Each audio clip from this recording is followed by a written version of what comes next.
tiratidze nzira. Baba chamisa tiratidze nzira. Baba chamisa tiratidze nzira. Baba chamisa tiratidze nzira. Nzira yeutano ndiyo yatinoda. Nzira yeutano ndiyo yatinoda. Nzira yokuguta ndiyo yatinoda. Nzira yokuguta ndiyo yatinoda. Nzira yokuguta ndiyo yatinoda. Nzira yokuguta ndiyo yatinoda. Chamisa, chamisa, chamisa, tiratidze nzira. Chamisa, chamisa, chamisa, tiratidze nzira. Baba chamisa tiratidze nzira. Baba chamisa tiratidze nzira. Baba chamisa tiratidze nzira. Baba chamisa tiratidze nzira. Nzira yeutano ndiyo yatinoda. Nzira yeutano ndiyo yatinoda. Nzira yokuguta ndiyo yatinoda.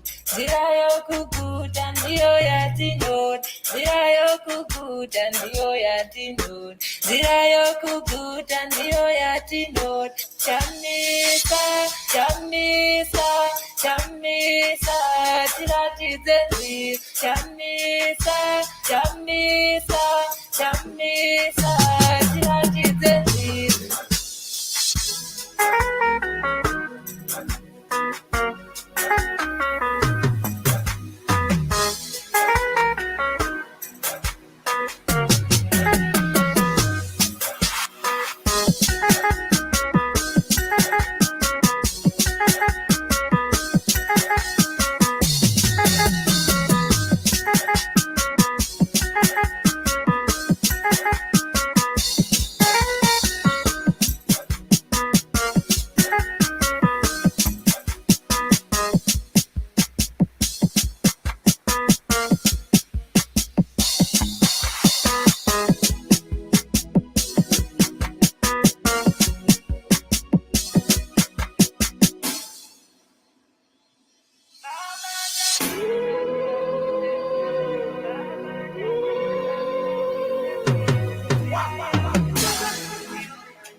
Baba chamisa tiratidze nzira. Baba chamisa tiratidze nzira. Baba chamisa tiratidze nzira. Baba chamisa tiratidze nzira. Nzira yeutano ndiyo yatinoda. Nzira yeutano ndiyo yatinoda. Nzira yokuguta ndiyo yatinoda. Nzira yokuguta ndiyo yatinoda. Nzira yokuguta ndiyo yatinoda. Nzira yokuguta ndiyo yatinoda. Chamisa, chamisa, chamisa, tiratidze nzira. Chamisa, chamisa, chamisa, tiratidze nzira.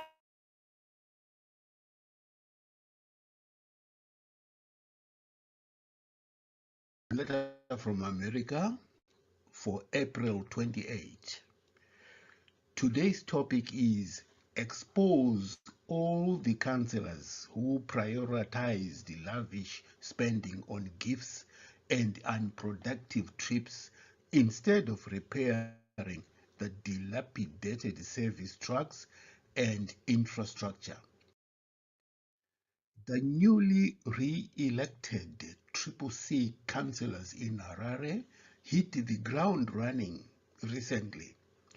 They found that the existing ZANU-PF and Mwanzora councillors were on a spending spree using ratepayers' money for luxury items like regalia and gifts for friends, as well as gallivanting round the world, again at the council's expense. The latest outrage was the plan to send a delegation of more than 60 councillors to the trade fair in Bulawayo. In all this unrestrained spending, the councillors were actively supported by local government minister July Moyo. They completely closed their eyes and ears on the deteriorating service delivery in the city. The spectacular victory of Triple C in the March 26 by-election has given the party majority control of major urban councils, and through this control, re-elected Triple C councillors are discovering to their astonishment how some councils controlled by Monzora's MDC after he recalled the original MDC alliance councillors have systematically and voraciously looted the council's resources. What is emerging now is the complicity of the Minister for Local Government, July Moyo, in the looting of those council resources. After suspending again and again and again Harare Mayor Jacob Mafume, Minister Moyo conspired with the Monzora councillors to sign a contract involving friends of Mnangagwa for dumping rubbish. Described as Wastegate, the contract will require Harare City Council to pay Mnangagwa Associates $14.5 million a year for 25 years. In an interview with online publication Zimlive, Mafume said the deal stinks to high heavens, adding it's plain thievery, daylight robbery. We as council did not request for it. It does not make sense whichever way you look at it. I as mayor was preventing from chairing that meeting, Mafume told Zimlive. The role of the Minister of Local Government is to monitor revenues and expenditures of local councils to ensure ratepayers' money is spent on ward infrastructure like service delivery, roads maintenance, and so on. As it turns out, this minister, this July Moyo, is hell-bent on supporting lavish spending by rogue councillors. He is punishing the Triple C councillors who are trying to comply with the law on the use of ratepayers' money. This should not come as a surprise. Moyo's Ministry of Local Government was recently cited by the Auditor General for not accounting for millions of dollars allocated to that ministry. As a matter of fact, the government books are in shambles, according to the Auditor General. Last week, Zimbabweans witnessed the night and day difference between ZANU-PF and the Triple C on the issue of public services. While ZANU-PF runs the national government, Triple C runs all the urban councils. Some people will argue that there is a de facto power sharing between ZANU-PF and Triple C. Well, I don't know about that. Both ZANU-PF and Triple C are by law answerable to the national and urban populations. This difference was played out in a dramatic way at the meeting of the Harare City Council recently. Newly elected Triple C councillors saw firsthand just how much looting ZANU-PF and its surrogates in Monzora's MDCT were engaged in. Before the Triple C councillors were sworn in, ZANU-PF and Monzora MDCT conspirators had agreed to send a delegation of more than 60 councillors to the trade fair in Bulawayo at a cost of hundreds of thousands of dollars. Firebrand Councillor Kudzai Kadzombe of the Triple C attacked the Monzora councillors for wasting money on workshops. Residents were paying for diesel for services Yet councillors had allocated $6,000 for regalia and gifts, said Kadzombe. She added, "I am really shocked at this. Council vehicles are in a dilapidated state, yet council was sending such a huge delegation to the trade fair that has no value in it," she complained. A video showing Kadzombe trying to make a motion and being constantly harassed by ZANU-PF Monzora councillors went viral on the social media. Kadzombe stood up defiantly and very patiently as the MDCT councillors and their ZANU-PF co-conspirators behaved like animals and stone-age barbarians. Amidst all the howlings by the ZANU-PF Monzora councillors, Kadzombe maintained her composure and dignity that is expected of all councillors. She represented the Triple C very well and responsibly. "You did not sink into the brawl of the MDCT drunkards," commented one observer. She stood up to the obvious sexism and chauvinism that was blatantly shown by the unruly mob of those Monzora councillors. She gained great respect on the social media as she, a very brave woman, stood surrounded by barbaric men pounding on the desks and howling like stone-age human species. Instead of attending to serious council business, they were hop, skip, and jumping around a very dignified Kazembe like monkeys. What is needed now is for the councillors to be exposed to their constituencies. A website with the names and pictures of these errant councillors must be established. Where possible, newsletters must be published and circulated to the constituencies to let people know what their councillors are doing and how they behave. The Harare City Council will and must serve as a model to other councils around the country. That when you are a councillor and you always sleep on the job, preferring to use the ratepayers' money for luxurious lifestyle, you will be exposed.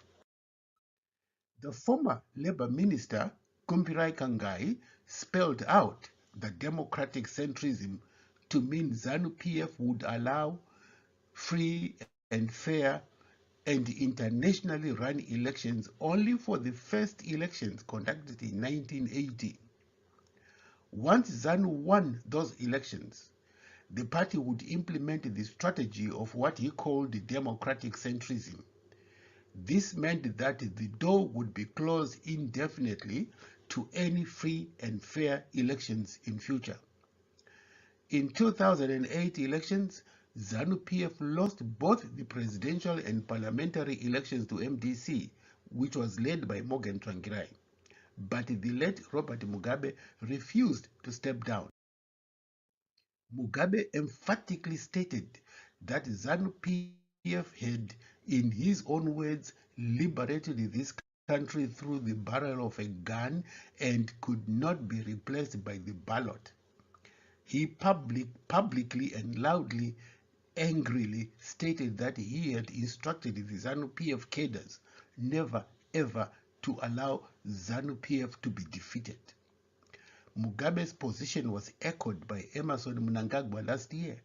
Mnangagwa, who had replaced Mugabe as president after the coup in 2017, had commented on the dramatic electoral win by Hakainde Hichilema, the leader of the opposition United Party for National Development in Zambia. Said Mnangagwa, "What happened in Zambia will never ever happen in Zimbabwe."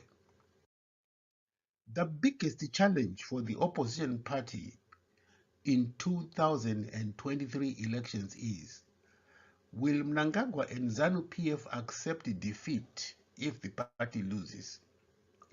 What role will the police and especially the military play if ZANU-PF loses the election? It is reported that in the 2018 election, Chamisa actually won. He would be president of Zimbabwe today. But it is reported that the army top brass stated that they would never allow ZANU to be defeated in an election. They argued that they had removed Mugabe in November 2017 and they would not allow the opposition MDC alliance at that point to become the next government. One top military officer was reported to have said in Shona, "Hatina kubvisa wa Mugabe pachigaro kupa we MDC alliance chigaro ichi."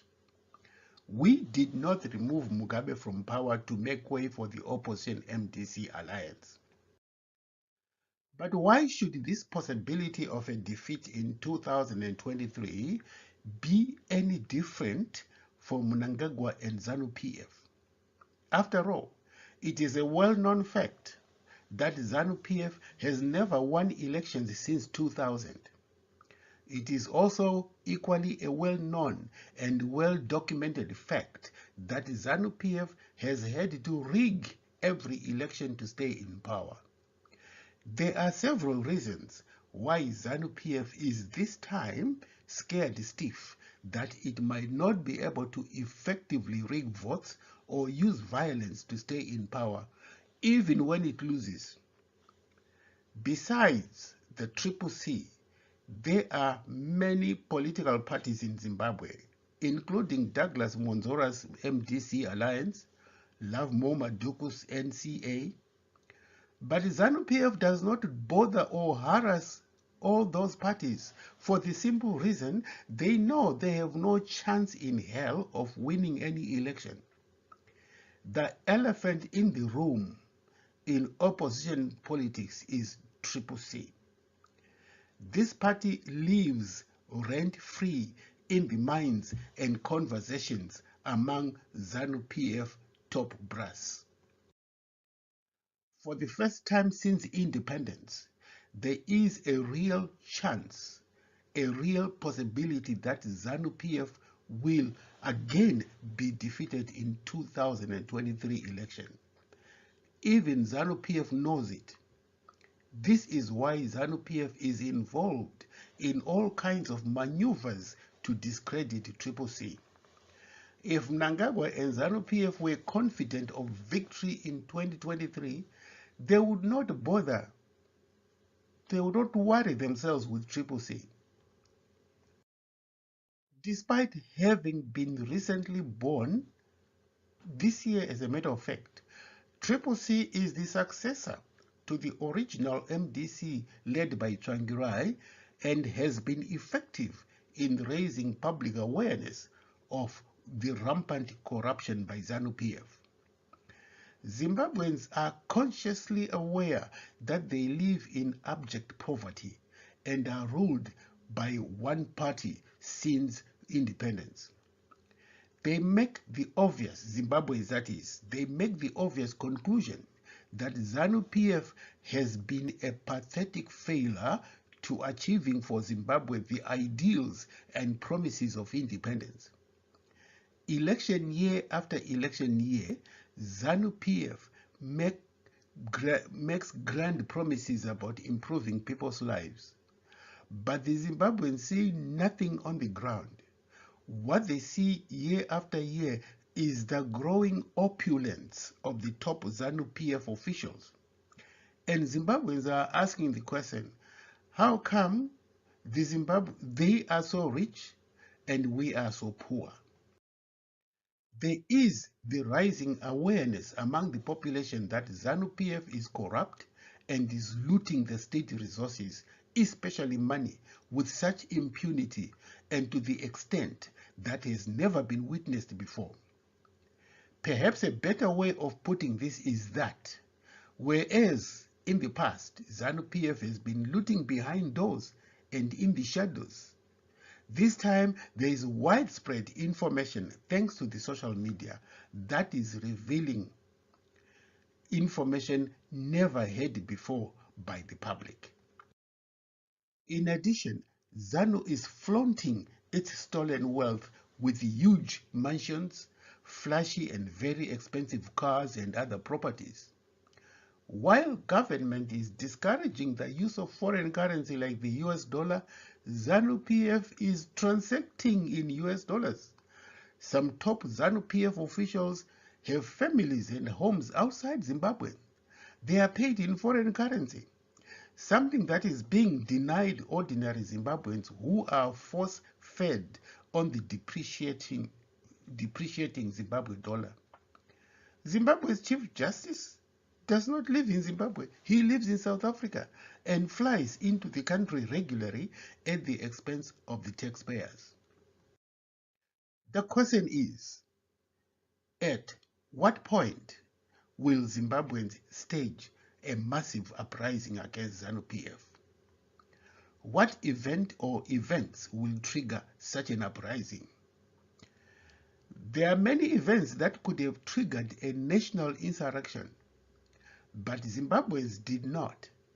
The last time Zimbabweans staged and sustained a massive nationwide demonstration was in the late 1990s against the economic hardships in the aftermath of the IMF's structural adjustment programs. Zimbabweans all along have endured and lived from one crisis to another without staging major significant demonstrations. Is it possible now to stage a mass demonstration in Zimbabwe? Some will say yes, others will say no. Are there any indicators that a mass demonstration can be possible in Zimbabwe? Again, some people will say yes, they are, others will say no. However, it is worth noting that one indicator is the youthful nature of the Zimbabwean population. Youths are historically rebellious in nature, and given the fact that the vast majority of Zimbabwean youth have not had any gainful employment and belong to the 70% of the impoverished population, it is possible to argue that unless things change, there will be a mass rebellion in the long term. It is also possible to envision another form of rebellion. This would be a grassroots alliance of impoverished or disadvantaged groups from both the ruling party, the army, police, and other civic organizations like the trade unions. There are some indications of significant dissatisfaction among the police and the army. Open criticism of the Mnangagwa regime is rising to a crescendo level among the war veterans. One of the most outspoken leader of the war veterans, Victor Matemandanda, has been open in his criticism of corruption in ZANU. In one video, he said ZANU-PF has to account for the missing 15 billion US dollars. He warns that people cannot tolerate rampant corruption and mismanagement of the nation's economy. There are other indications that the police and army voted for CCC in the last by-elections. What scared Mnangagwa and ZANU-PF the most is the possibility of loss of police and army support for the party. Mnangagwa and ZANU-PF recognize that ZANU-PF is now a shadow of its former self, and it has to rely on the security agencies and rigging elections to stay in power. With national dissent coming from all corners, and especially from the police and the army, the rebellion against Mnangagwa and ZANU-PF will not necessarily be in form of protests or street demonstrations. It will be an organized show of discontent everywhere. In this situation, the ruling party, as the state, will feel surrounded by hostile forces and, more important, will lose guaranteed protection from the national security agencies. This will be the state that the founder of the Italian Socialist Party in the 1920s, Antonio Gramsci, called an organic crisis. Thank you for listening. This concludes today's broadcast of Letter from America, a weekly in-depth analysis of the situation in Zimbabwe. Thank you for listening.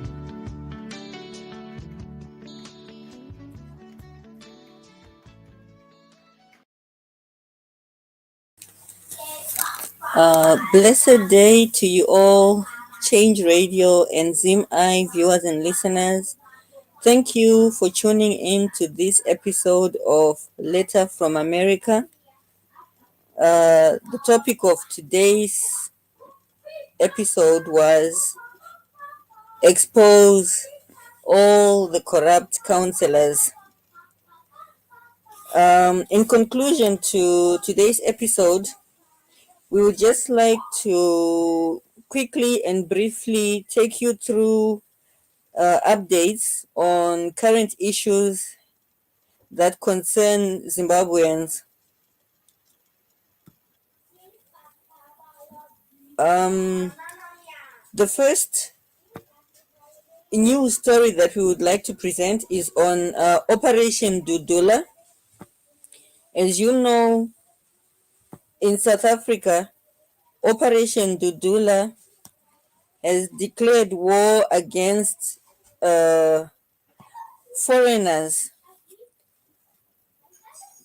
and they are mainly targeting Zimbabweans, probably because of the number of Zimbabweans who are in South Africa today. The latest on this story is that, and I'm basing this on the tweet which you are seeing on the screen there. It says, I shall just read what the tweet says, then I will play the little video clip that you're seeing partially on the screen. The tweet says, Pineville resident and member of Operation Dudula, Nhlanhla Lux, warns that if the informal settlements in Soweto are not removed in 30 days, the community will remove them. He also asks Tsele to open charges against politicians who encouraged people to grab land. I'm just going to play this little clip accompanying the tweet so you can hear for yourselves what the leader of Operation Dudula, Nhlanhla Lux, is saying. Of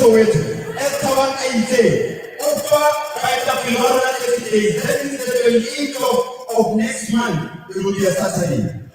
If the squatter camps are still there, on Sunday, you might as well prepare a mass funeral because we are going all out at places. And finally, we as the community want you, leadership, we want you to open a case against every politician that you are in parliament with that gave direct instructions for foreigners to grab any land they see in South Africa because we have water tanks because of them today.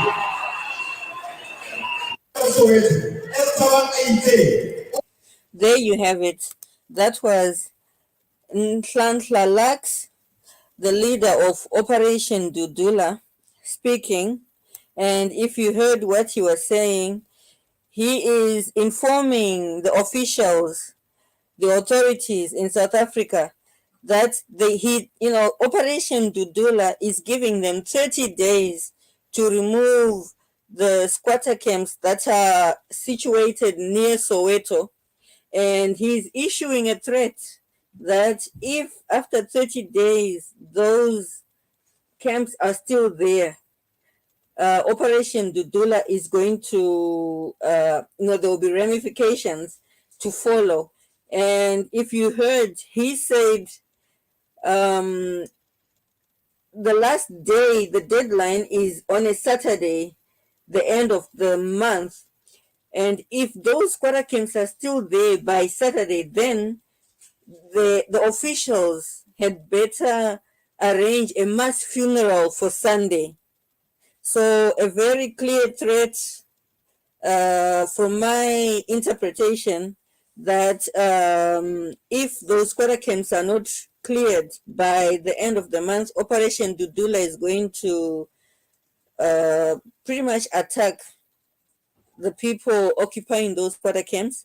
So if you are in South Africa, if you happen to be living in any one of those areas that are classified as quarter camps near Soweto, please be advised that this is what Operation Dudula is planning. And with the record of Operation Dudula, they seem to do what they say they were going to do. So it might be advisable to relocate from such squatter camps. If you know people, friends, relatives who are living in such places, please spread this information so that we can save lives, because Operation Dudula it's not stopping. It has visited violence on foreigners repeatedly, and clearly they've not been arrested. And as you can see, there are, I don't know, are those soldiers? There are soldiers and there are police who are sitting right there as he's talking. And usually when they do go on those operations, they do have the police accompanying them, but still violence always breaks out. And this time they are openly promising that they are going to inflict some form of violence on those quarter camps. The next item that we would like to just to update you on what's happening in Zimbabwe this time. I have this tweet here which says retailers in Harare have dumped the Zimbabwean dollar and are demanding payment in United States dollars for a number of basic goods such as cooking oil and dairy products. So this is the development in the city of Harare at the moment. Due to the hiking prices of goods and the very high inflation rate, I think retailers are finding it difficult to peg prices for their goods. So many of them are choosing to dump the Zimbabwean dollar and are starting to demand United States dollars. Another clear sign of the blatant failure by the government to manage the economy. They have been introducing the notion that one Zimbabwean dollar is equal to one US dollar, which they use to rob a lot of Zimbabweans of their hard-earned savings. But they will not admit their failures. The next issue that we would like to look at is the refuse clearance blitz that is being carried out by CCC councilors. As you can see from that image on your screen, CCC councilors today, they started out on their refuse collection blitz, which they had hoped that it could have been funded using the 140,000 US dollars that July Moyo and MDCT councillors had pegged for a trip to the Zimbabwe International Trade Fair in Bulawayo, the CCC councillors tried to block that move and to reduce the number of councillors going to Bulawayo from 60 to only 6, so that the money saved that way could be diverted to this refuse clearing blitz. But July Moyo overturned that decision which they had made. But faithfully, the CCC councillors still went ahead to carry out their refuse collection blitz. And I think that's is that Denford Ngadziwore. You see him there in the, is it orange or yellow shirt? And the tweet says, the city of Harare dump clearance blitz will start this morning at Nenyere Flats. I'm not sure if that is a typo error. Maybe it meant to say Nyerere Flats. I'm not sure. In Bare, then it will spread to other areas in the capital. So this is what CCC councillors are made of. Danford Ngadziwore is not even MP of Mbare. I think he's MP of Meborain, I think. But he is out there in Mbare helping out to clean the city, because he understands that, you know, there's no community that lives in a bubble. Any community is part of a whole. And so he cares. He wants Mbare to be clean.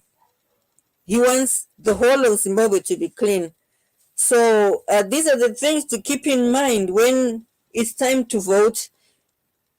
Today, CCC councillors are out there cleaning the refuse that has been dumped across the city without the funding of the government, which instead has chosen to put $140,000 to finance a trip to the trade fair for NDCT councillors. If you are from an area where your councillors are NDCT councillors, this is something that you have to take up with your councillors. Why are they not delivering the services that they promised? They were not elected to attend, you know, fun events and have fun at the expense of residents. So it is our duty to hold them to account. And when it comes to elections, it is also our duty to speak with a loud voice to let all our councillors know that we will not tolerate councillors who are corrupt, councillors who are in it just for their own personal gain. Then a very interesting story we have here. This tweet was posted by Evan Mawarire. I shall just read it out first. It says, after journalist Daddy Hope was jailed for exposing the shameless corruption of Zimbabwean government, they are now going after his private property. The world must know that Zimbabwe is run by thugs. And he was retweeting a tweet by Hopo Chingono, in which he's saying, this is part of the propaganda news piece where they are lying that I benefited from command agriculture.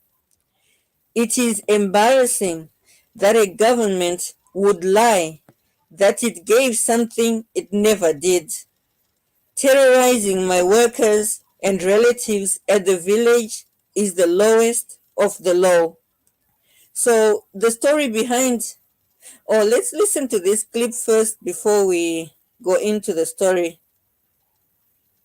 The government who has benefited from the command livestock.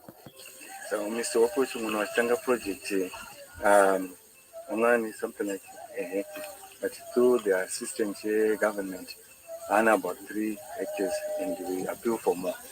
Mr. Chungono acquired goats, which he personalized, though it was meant to benefit his community in Murewa. Mbudzi madheza dzakaedza ndedze community, but takatozoshandisika peswa fence pane gate, but pakunzi hakuna vanhu vanobvumira kupinda. It leaves one to who has benefited from the command. So there you have it, viewers and listeners. That is a video clip that was released probably by state media, alleging that Hopo Chingono benefited from command agriculture. One of the allegations they are making is that Hopo Chingono was given land by the government, and the other allegation is that he was given goats for the community. So they are alleging that Hopo Chingono was given land and goats for the community as part of the command agriculture project. But Hopo Chingono is refuting these allegations. He's saying that this is pure propaganda. The government is just trying to taint Hopo Chingono's name, and this is one of their divide and conquer tactics. They know that Hopo Chingono is one of the leading figures in the struggle to free Zimbabwe from the terror and oppression that is being visited on the Zimbabweans by ZANU-PF. And so now what they are trying to do is to turn the people against Hopo Chingono, because Hopo Chingono is a powerful opponent. He is, an internationally known journalist whose word is respected in the international community. And if you remember, recently Hopo Chingono exposed the government for its corrupt ways at the Geneva conference. So what the ZANU-PF government is trying to do is they're trying to turn the people against Hopo Chingono so that they neutralize him and he can no longer have, that strong voice to speak for the people and to expose them. But we need to refuse to be manipulated by people who have demonstrated over and over and over again that they are liars. They have lied about everything. ZANU-PF never says the truth, because the truth condemns them. So this is another ZANU-PF lie, which I know the people of Zimbabwe are not going to fall for, because we know the tactics of ZANU-PF, and we will not fall for them again. It is also probably an attempt to deviate our attention from the important task of registering to vote and mobilizing people to register to vote. Let us pay no attention to their desperate attempts to divide us, and let us continue to spread the word, encourage especially the youth that to go and register to vote. Because as you heard in the video that played at the beginning of this program, the youth are the deciding factor in this election. Just due to their sheer numbers, they constitute the largest part of our population.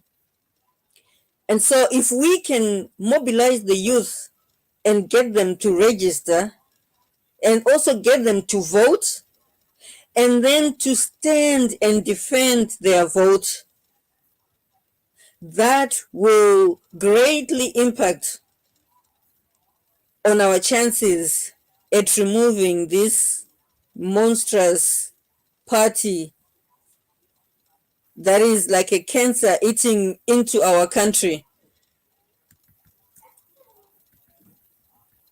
The next item on our list of updates is price hikes.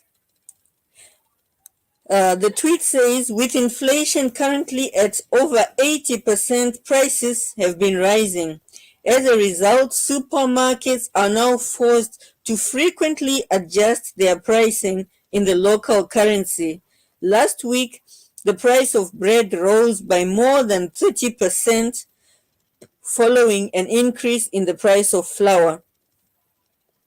And this is one of the reasons why many retailers are now opting to simply peg their products in the Zimbabwean dollar.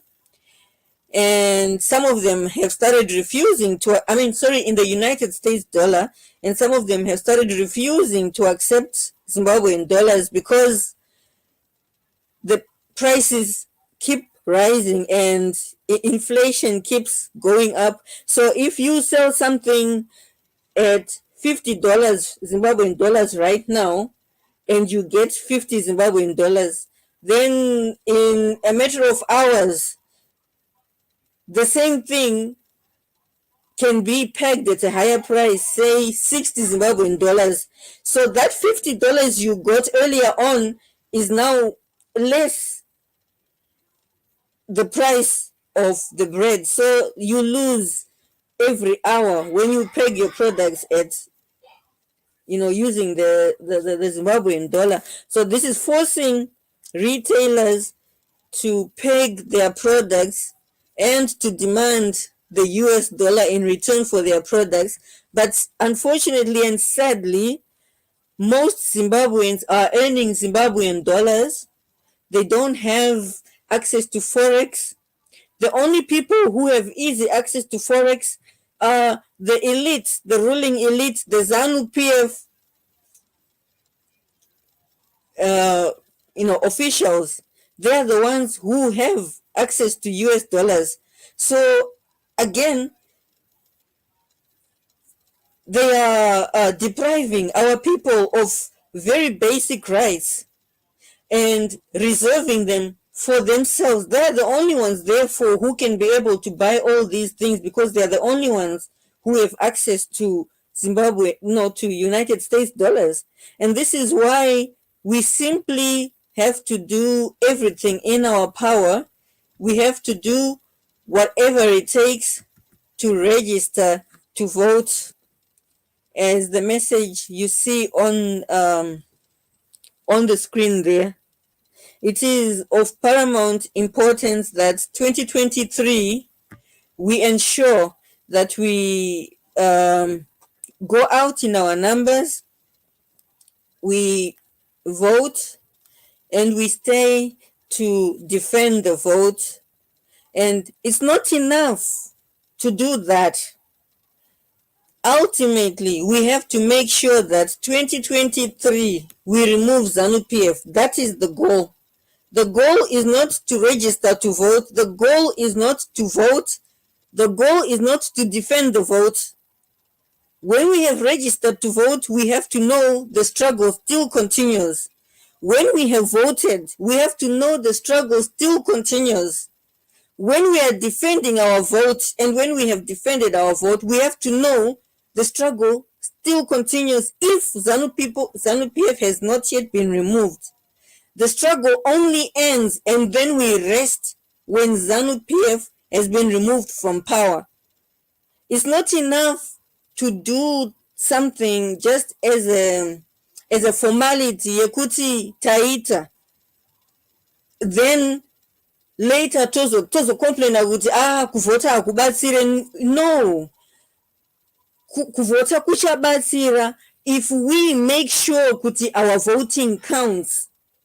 We have to make sure that we do whatever it takes to remove ZANU-PF, because if we don't, we have another 5 years of the kind of inflation that we just saw, another 5 years of councillors who divert national resources for their pleasure, for pleasure trips, whilst our communities are infested with refuse, with sewage, while our communities go without drinking water, without electricity, without sufficient health care. Our children are not going to school, and when they go to school, there are no teachers to teach them. So we really have to make that decision and decide and have that strong will that hapana 2023 vari kubva chete, come what may. Kana taita zvataita, kana zvisina kukwana, we will find other ways. Hative mustreet kusvikira vabva, because we simply can't afford it. A lot of people have already died in the last few years from car accidents caused by the terrible roads, from lack of cancer machines, from lack of very basic hospital equipment, simply gloves, the stitches that surgeons need to stitch up patients after operation are not available, and many people have had to go home without treatment. I saw a picture of a baby who was burnt on the face and chest here, and a notification that this baby was released from the hospital without receiving any form of treatment because there was nothing they could do. We can't afford to allow ZANU-PF to get away with rigging again, with announcing faulty results. This is how life is, guys. You take responsibility for your life. Kana warwara, it's not enough to say ndaenda kwa doctor. If you are still sick, kana waenda kwa doctor zvisina kubatsira, you have to see what else you can do kuti uite right. Kana wapuwa mushonga ukautora, mushonga wacho ukasashanda, hauzogara kawoti abati ndakatora mushonga haushande. Aiwa, mushonga wakaramba kushanda. Find other means. Tsvaga zvimwe. Sometimes mushonga unogona kuramba kushanda, but my natural remedies, munhu ukangoziva what not to eat, for example, or what you should eat, zvinogona kubatsira. It can go a long way. So what I'm saying is, kana register kuvhota, tavhota, defender vote, hatisati tapedza, hatizorore, tinozozorora taziva kuti ZANU-PF yabva. So we should go out there prepared kuti vakariga futi, we are not giving in. Munoziva zvinonzi where there is a will, there is a way. If we go into this with a strong will, kuti we have to remove ZANU-PF and we are going to do it come what may, that strong will yatinenge tinayo ndo inotibatsira kuti tiwane ma-solutions. That's the source of ideas. That's what will push us and enable us to find the solutions. We should not go into battle till defeated psychologically. We should go into battle with a strong will and with strong faith. Those are the two things that separate success and failure. Munhu anopinda into anything that they do with doubts achifunga kuti hazvibuda ati handimbozvigona, that person cannot put their full effort because they are already convinced kuti kana unenge ndikaisa full effort hazvibatsire. But if you go into any activity that you take up with great faith, with confidence kuti aiwa ndinozviita, and with great will kuti I have to do it, that great faith and the great will brings out of you what it takes to achieve what we are trying to achieve. So I'm just encouraging you, my fellow Zimbabweans, to build a strong will and strong faith. Let us go into this thing determined to remove ZANU-PF, determined to achieve nothing less than removing ZANU-PF. Nothing less than removing ZANU-PF is enough. They have to go. We have to go into this determined kuti they have to go. And we have to go into this with faith, knowing kuti if we really put our all into it, tinobvisa ZANU-PF. Allow me to take this opportunity to thank you all for joining us for this episode of Letter from America. And as usual, I would just like to encourage you all to make sure you register to vote. If you have any questions to do with voter registration, you can direct your questions to this number. It's a toll-free number. If you are calling from Zimbabwe, you can call this number for free. The number is 080-80219. It is flighted on the screen right now. The number again is 08080219. If you are already registered to vote, we encourage you to just check the details that have been saved in your voter registration record. You can do that if you are an Econet or Net1 user by dialing *265#, then following the instructions that you get on your phone. Alternatively, you can visit the website which is on the screen right now. It is bvrinspection.zec.org.zw. If you visit this website, you can check your voter registration status. We encourage you to check all the details that are saved in there to ensure that they are correct, so that you don't encounter any issues or any obstacles on the day of going to vote. Thank you so much for joining us. This is Change Radio signing out. We would just like to wish you all a blessed day and a blessed May Day, a blessed weekend, and an absolutely blessed week ahead.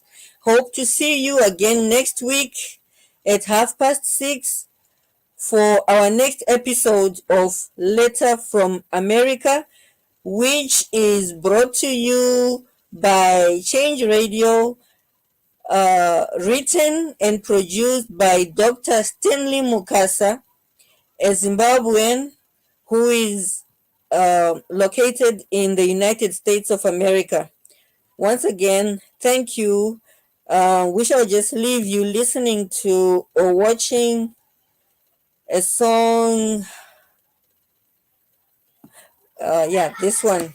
Thank you so much. Bye-bye. Sekuru kumamisha nehama dzose dzisati dzaziva, ndine shoko guru randinoda kubudzai, Nelson Chamisa wave nebato itsva, iri dano rakatorwa mushure meku paonekwa